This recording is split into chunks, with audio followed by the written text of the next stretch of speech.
Hi, it's me again with Corel Draw Tips and Tricks. And a couple of weeks ago, somebody posted on my Facebook page if there was any way inside of Corel Draw to do this.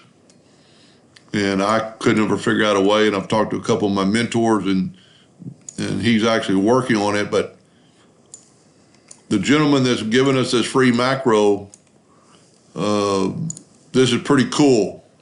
This is called arrange by subs. So we're going to arrange these by the width.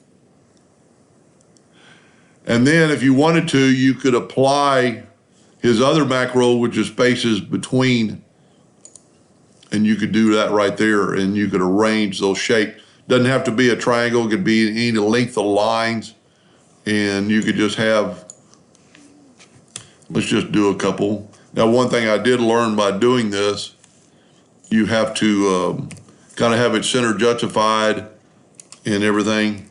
So we're going to make a deal, and we're going to put them kind of the same. Didn't really have to do that. I'm going to make that one shorter. I'm going to make this one longer.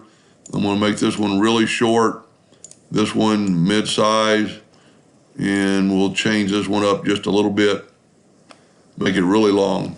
Now I'm going to press C to do this, and then I'm going to arrange them. Now we need to space them out in order. That's pretty cool. I can see, so this is using two macros at one time. Now he doesn't have this one listed. I'm going to send him an email. I'm actually going to send him this video and see if he won't post this on his page that I'm going to link to. So keep checking back on that. That's pretty cool. Hope that helped a little bit. Thank you for watching.